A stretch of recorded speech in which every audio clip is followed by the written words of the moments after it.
Well, I'm pleased to bring here the greetings of the whole European chemical industry at the occasion of this huge meeting of the Slovenian Federation. We just had our report on sustainability called the European chemical industry towards sustainability out.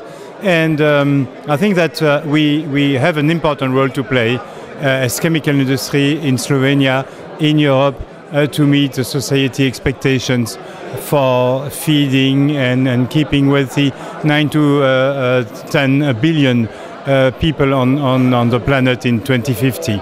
So chemicals and the chemical industry can definitely help with these challenges, and we all have to plan for that, to invest, to research, and innovation will be indeed the key competitiveness factor for us in the global competition.